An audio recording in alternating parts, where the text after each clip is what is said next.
I believe the man is a false teacher. I believe he's a heretic. He is a paradigm shifter more than he realizes. Men like Rob Bell, they claim to be working of God. He wants to dull the voice of God. Rob Bell is a Christian pastor or former pastor who many people consider a heretic.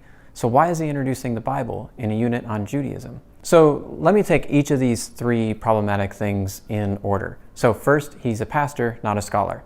But even though he's a pastor, he actually starts in the same place that most scholars start. He thinks that the Bible is written by real people in real places in real times. And that forces him to look at the scholarship to really understand what these stories might have meant to the people who originally told them and shared them. Number two, why is a Christian introducing the Bible in a unit on Judaism? Because he's interested in real people in real places in real time, he ends up uncovering what these stories would have meant to ancient Jews and to Jews still today. And what's important about that is that he's focusing on meaning, not just whether or not these stories are true, which is kind of the tendency for a lot of modern interpretations of the Bible. And third, a lot of people see him as a heretic. So why use him? Well, it turns out the thing that makes him a heretic actually makes him also really interesting and really appropriate to use in a unit on Judaism.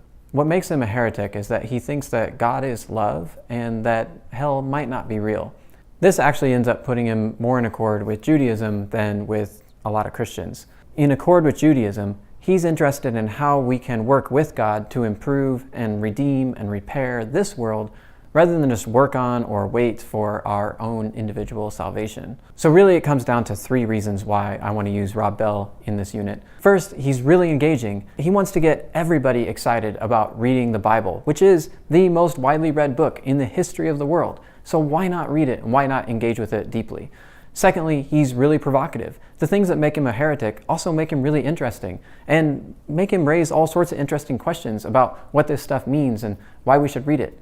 And that leads to the third reason why I want to use him, and that is we don't have to take him as the final word. We don't have to take him as like the capital T truth. And I don't want you to think that I'm including Rob Bell because I agree with Rob Bell. I actually don't agree with Rob Bell, just to be perfectly clear on this. He doesn't have to be the final word in our discussion, but he can be the first word and maybe, hopefully, produce a really engaging and provocative discussion that we can all engage in. I look forward to seeing you there.